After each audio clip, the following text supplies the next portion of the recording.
warahmatullahi wabarakatuh. Selamat pagi, salam sejahtera untuk kita semua. Perkenalkan, saya Fitri Kurniawati SKM MMR, dosen program studi S1 Administrasi Rumah Sakit. Sebagai seorang dosen, saya memiliki kewajiban tridharma perguruan tinggi yang meliputi pendidikan, penelitian, dan pengabdian kepada masyarakat. Pada kesempatan ini, saya akan memaparkan salah satu mata kuliah yang saya ampuh, yaitu Rekamedik Elektronik atau Electronic Medical Record. Mata kuliah Rekamedik Elektronik merupakan mata kuliah wajib program studi S1 Administrasi Rumah Sakit dengan bobot 3 SKS dan diprogramkan pada semester 4. Mata kuliah ini bertujuan untuk membekali mahasiswa dengan pengetahuan, keterampilan, dan sikap profesional dalam memahami konsep, regulasi, implementasi, keamanan, serta pengelolaan rekamedik elektronik yang menjadi bagian dari transformasi digital pelayanan kesehatan di Indonesia. Mahasiswa diharapkan mampu menerapkan prinsip-prinsip pengelolaan rekamedis elektronik sesuai standar nasional, mendukung keselamatan pasien, menjaga kerahasiaan informasi kesehatan, serta mendukung peningkatan mutu pelayanan rumah sakit. Dalam proses pembelajaran, saya menggunakan pendekatan Student Centered Learning atau SCL dengan model pembelajaran Case-Based Learning atau CBL yang mana meliputi 3 tahapan, yaitu delivery, interaction, dan assessment. Pertama, aspek delivery. Delivery itu merupakan proses penyampaian materi pembelajaran kepada mahasiswa. Yang mana di dalam proses ini kami memiliki CPL. CPL ini sudah tertuang di dalam RPS Rekamedik Elektronik yang harus dipahami oleh mahasiswa. Kemudian setelah CPL itu kami ada CPMK, yang mana CPMK itu juga sudah tertuang di dalam RPS Rekamedik Elektronik. Ada beberapa, namun salah satu yang harus dipahami oleh mahasiswa yaitu bagaimana sih mahasiswa mampu menjelaskan konsep dasar rekamedik elektronik itu seperti apa. Setelah kita membahas CPMK, maka CPMK itu akan dijabarkan ke dalam sub CPMK, yang mana sub CPMK ini pelaksanaannya dilakukan sebanyak 14 kali pertemuan di luar jadwal ujian tengah semester dan ujian akhir semester. Pada kesempatan micro teaching ini, saya akan menyampaikan materi mengenai sistematis informasi pelayanan, regulasi rekamedik elektronik, tantangan dan implementasi rekamedis elektronik. Melalui materi tersebut, harapannya mahasiswa mampu memahami pentingnya mengetahui sistematis pelayanan, menjaga keamanan informasi kesehatan, mengidentifikasi potensi adanya tantangan dalam pengelolaan rekamedik elektronik, serta memberikan solusi terhadap penerapan keamanan rekamedis elektronik sesuai regulasi yang berlaku. Untuk mendukung proses pembelajaran, saya menggunakan berbagai sumber belajar berupa buku ajar, regulasi Kementerian Kesehatan, pedoman implementasi rekamedis elektronik, serta media pembelajaran berbasis PowerPoint dan aplikasi pembelajaran digital. Kedua, aspek interaction. Interaction merupakan proses interaksi antara dosen dan mahasiswa selama pembelajaran. Pada mata kuliah ini, saya menerapkan pembelajaran yang berpusat kepada mahasiswa melalui pendekatan case-based learning, sehingga mahasiswa tidak hanya memahami konsep secara teoritis, tapi juga mampu menganalisis dan menyelesaikan permasalahan nyata yang terjadi di rumah sakit. Model pembelajaran yang saya gunakan meliputi ceramah, case-based learning, dan diskusi di kelas. Mahasiswa diberikan studi kasus mengenai implementasi rekamedis elektronik pada sebuah rumah sakit yang khususnya terhadap pelayanan.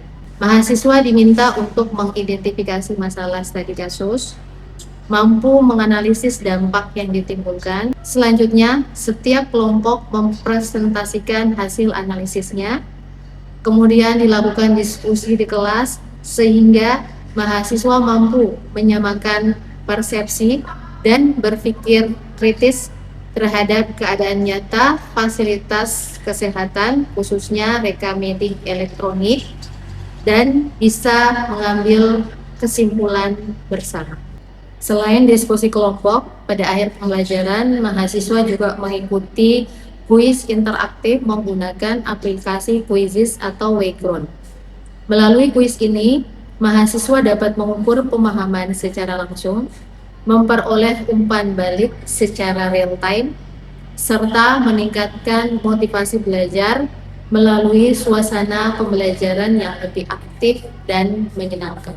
Ketiga, aspek asesmen. Asesmen merupakan proses penilaian terhadap ketercapaian pembelajaran mahasiswa. Adapun komponen penilaian yang saya gunakan meliputi kehadiran 15%, keaktifan 10%, penugasan 15%, kuis 10%, serta ujian tengah semester dan ujian akhir semester masing-masing 25%. Seluruh indikator penilaian tersebut telah disampaikan kepada mahasiswa pada awal perkuliahan sesuai dengan rencana pembelajaran semester atau RPS. Demikian pemaparan saya mengenai proses pembelajaran pada mata kuliah Rekamedis Elektronik.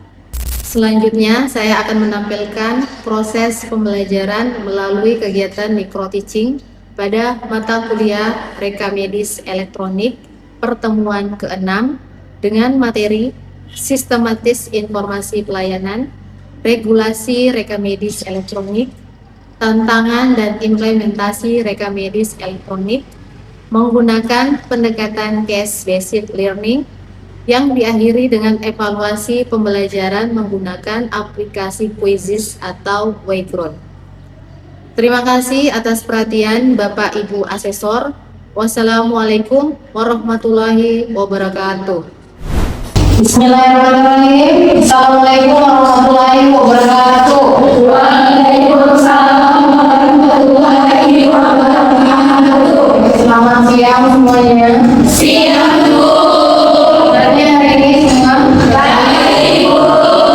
Kalau semuanya baik, mudah-mudahan keadaan kita baik dan tentunya nanti belajarnya atau menerima materinya baik semua ya. Jadi semuanya belajar bagus ya. Jadi kembali lagi ke pertemuan kita ya, tentunya tidak jauh atau tidak berbeda mata kuliahnya yaitu manajemen rekamedis elektronik ya, yang mana kali ini kita sudah berada di pertemuan yang ke-6. Jadi mohon fokus untuk belajar yang memperhatikan apa yang Ibu paparkan di depan, karena nantinya ini akan dijadikan sebagai bahan kalian nantinya untuk menghadapi ujian tengah semester ya. Terlebih dahulu sebelum dimulai, Ibu absensi dulu ya satu persatu. Pertama, jumlahnya hadir. Oke. Adel Ananda, Ibu. Oke, Alia Madani, Ibu. Lutfi, hadir Bu. Oke, hadir ya. Kecuali yang satu tadi ya. Jadi mudah-mudahan nanti minggu depannya hadir semua ya. Oke, Ibu. Oke, sekarang kita lanjut materi kita ya.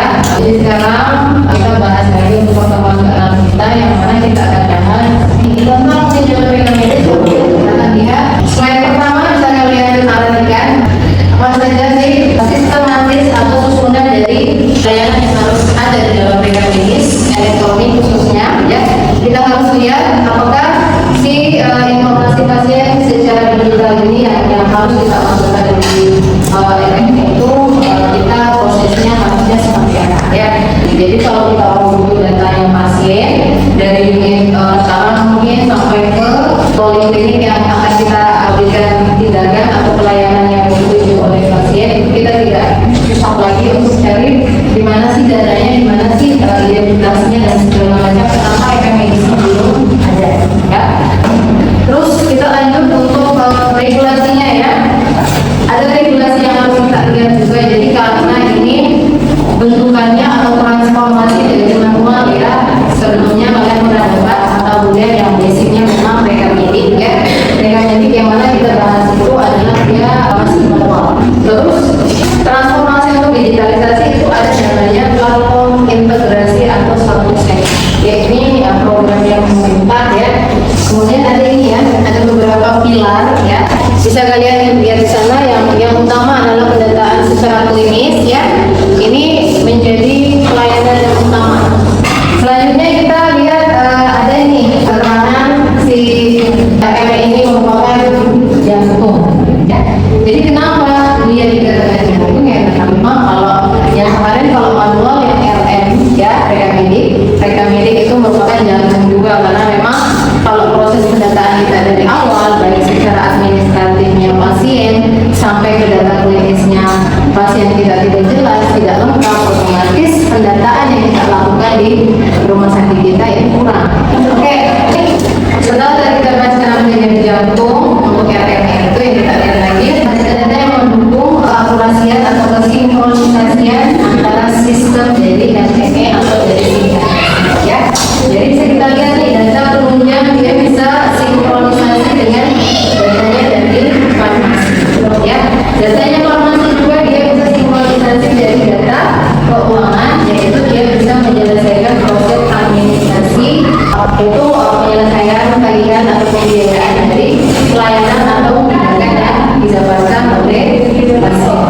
Ya, bisa dilihat fondasi pertama kalian bisa lihat yang pertama mungkin mulai dari bawah dulu ya fondasinya. Fondasi terbawah yang harus kita kokohkan dulu ya, berarti hardware-nya kita lihat dulu apakah fondasi fisiknya aman atau tidak ya. Kemudian kita lihat layar kedua itu adalah network sistem dari RMI kita atau aplikasi kita yang kita gunakan, digitalisasi kita ya. Kemudian database kita ada tidak, database kita aman tidak, atau memang sesuai tidak dengan aplikasi yang kita gunakan, sistem yang kita gunakan dan segala macam, sampai dengan software-nya apakah perangkat atau aplikasi yang di dalam hardware atau komputernya itu aman, aplikasinya seperti CMS yang mungkin RME-nya dan segala macam, sampai dengan paling atas paling penting kita harus lihat security sistemnya bagaimana ya kan. Bisa adik-adik semua lihat bahwa di atas itu jelas dari klinis ya, dari klinis maupun bagian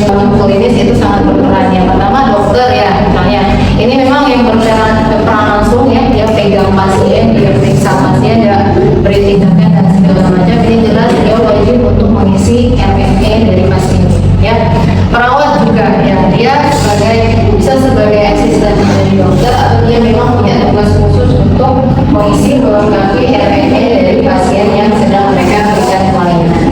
Petugas reka medis apalagi ya, kalau dari semuanya ini yang sudah klinis mengisi dan segala macam, bagian petugas reka medis dia harus mengecek kelengkapannya, dia mengelola. Kemudian kalau masih ada yang kurang mungkin kalau masih bisa dikembalikan kepada unit terkait atau petugas terkait yang diperlukan ya, pendataan yang dilakukan atau pendataan yang akan dikelola itu lengkap RME-nya ya. Selanjutnya ini ya, kalian lihat boleh, ini kita hubungkan lagi dalam CMS. RME itu adalah salah satu bagian atau sistem yang berada di dalam aplikasi CMS ya. Jadi bisa kalian lihat ya sesuai gambarnya, CMS itu dia membawai ada administrasi ya, kemudian pelayanan medis, keuangan,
dengan keamanan cyber. Implementasi RME ya. Jadi implementasinya ini dia akan menghasilkan dampak yang strategis, tapi dia terukur ya. Jadi kalau kita gunakan digitalisasi ataupun manual itu pastinya akan ada dampak masing-masing. Ini ya, slide terakhir sebelum kita diskusi ya. Kita bisa lihat kesimpulannya mungkin secara struktur atau perjalanan ya. RME ini atau aplikasi RME itu bukan sekedar ini saja, tetapi dia ini merupakan aplikasi yang benar-benar penting ya, yang benar-benar potensial.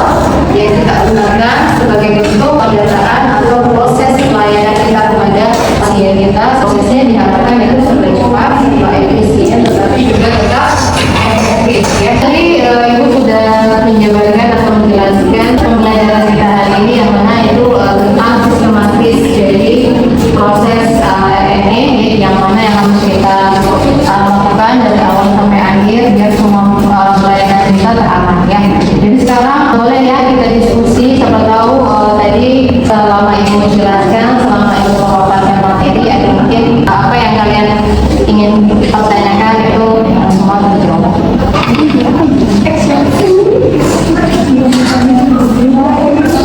Ibu, saya di sini ingin bertanya seperti yang Ibu jelaskan tadi bahwa reka medis elektronik itu sebagai jantung dalam data administrasi. Jadi pertanyaan saya Bu, bagaimana cara menjaga agar keamanan dan kerahasiaan data pasien tetap terjaga dalam reka medis elektronik? Oke, terima kasih untuk pertanyaannya ya dari Alia tadi ya. Oke, pertanyaannya itu bagaimana caranya kita menjaga keamanan data kita yang berada di dalam rekening elektronik. Nah, oke, seperti yang Ibu sudah jelaskan sebelumnya tadi, tepatnya di slide ini ya tentang bagaimana sih prinsip kita dalam mengelola atau tata kelola dari RME yang harusnya kita jaga keamanannya, ketahanannya dan seterusnya. Nah, salah satunya itu adalah security ya. Ada poin security ya. Jadi kembali lagi kebijakan dari rumah sakit, apakah dia melihat keamanan dari sistemnya, dia sediakan antivirus, backup dan segala macam, ataukah berdasarkan pengamanan atau pengelolaan data yang boleh dikelola itu adalah berdasarkan orang-orang yang bisa menggunakan, yang berwenang saja, yang tidak berwenang atau tidak berkepentingan tidak diharapkan untuk masuk mungkin di bagian pendataan atau di RME atau di akunnya orang tanpa izin dan segala macam. Jadi baiknya kebijakan dari rumah sakit harusnya dia seperti apa biar sama-sama nyaman, sama-sama enak ya. Oke, bagaimana Alia, masih ada yang mau ditanggapi atau masih kurang atau seperti apa? Cukup baik, terima kasih. Oke, selanjutnya ada lagi yang ingin Pak bertanya atau diskusi, mungkin masih penasaran juga seperti Alia. Oke, ada? Oke, Dede, silakan. Selama implementasi RME kendala apa yang sering dijumpai atau sering dialami? Oke, baik, terima kasih pertanyaannya untuk Dede ya. Jadi mungkin pertanyaannya terdengar banyak mungkin, tapi memang ini salah satu dampak yang memang harus kita perhatikan ketika kita mengimplementasikan RME. Apa yang harus kita lakukan ya? Ketika kita melakukan mencoba untuk implementasikan, pastinya kan mungkin awal-awal pasti kita belum terlalu familiar ya, kita masih kebingungan dan segala macam. Tapi alangkah lebih baiknya sebelum mengimplementasikan ya kita mungkin dari manajemen mungkin mengarahkan untuk memberikan pelatihan ya. Jadi kalau memang kita ada yang pelatihan, pemberian pelatihan atau peningkatan kualitas diri khususnya penggunaan RME, ya pastinya semuanya akan berjalan lancar kalau memang sudah sesuai dengan ya. Tentunya prosesnya kita berjalan, kita lakukan, kita implementasi, mungkin ada saja tantangan dan hambatan, tapi kalau memang dari awal sudah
Jadi silakan masing-masing kelompok ya, kelompok 1, kelompok 2 untuk mendiskusikan studi kasus tersebut, kasus yang harus kalian pecahkan dengan dua tugas ya, yang tadi mengidentifikasi dan menganalisis. Nanti setelah kalian diskusi, kita nanti akan masing-masing salah satu dari kelompok kalian akan mewakili untuk presentasikan hasil dari diskusi kalian mengenai studi kasus. Silakan ibu beri waktu 5 menit ya, dalam 5 menit kita akan melakukan waktu. Terima kasih.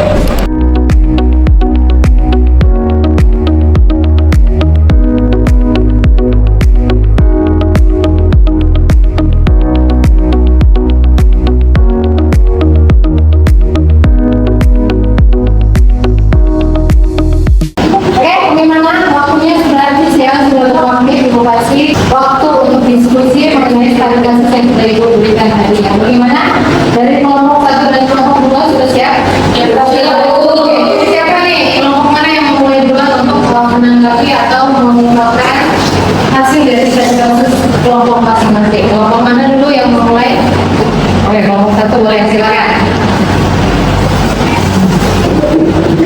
Baik, di sini saya akan membacakan mengenai pengidentifikasian sistem informasi pasien digital.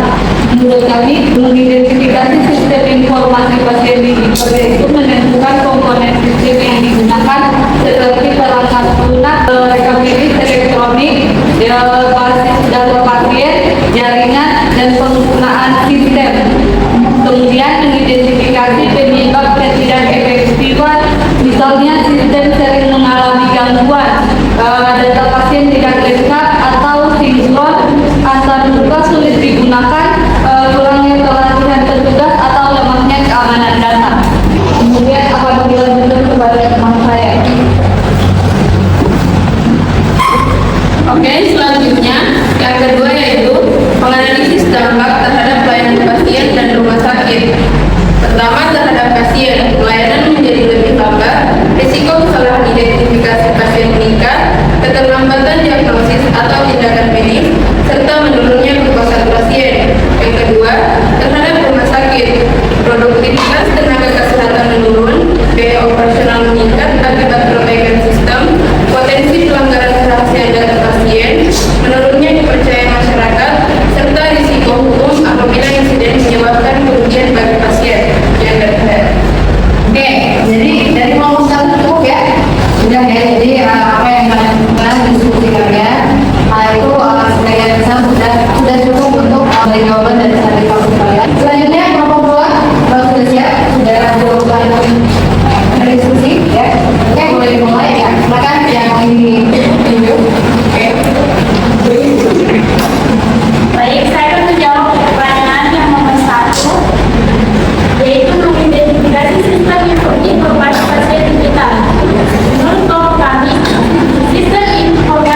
semuanya masuk ke link yang sudah di-share ke Siped ya.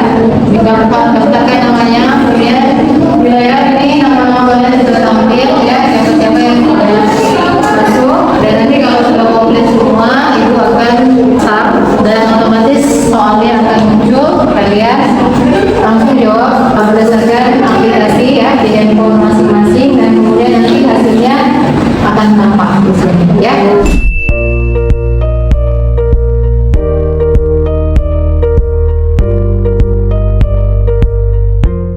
Oke, ini hasil dari kalian menjawab kuis tadi berdasarkan aplikasi Quizizz ya atau Weibo ya.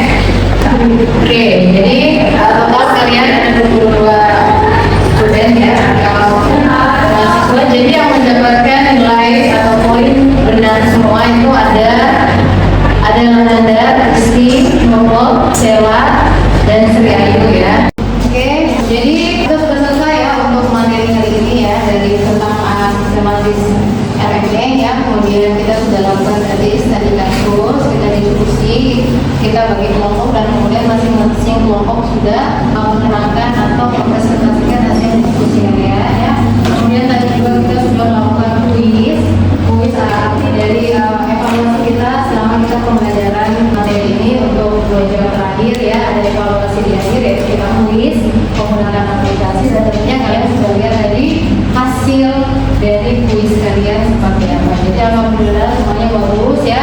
Kalau masih ada yang kurang ya nanti kita tingkatkan lagi ya. Tetapi untuk evaluasi kita hari ini sudah cukup baik. Jadi dengan berakhirnya kita kuis tadi ya, berarti untuk materi kita hari ini atau perkuliahan kita itu sudah selesai ya.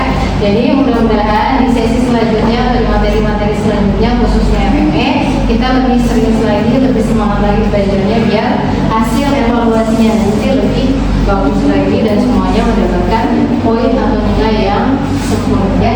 Jadi terima kasih untuk hari ini.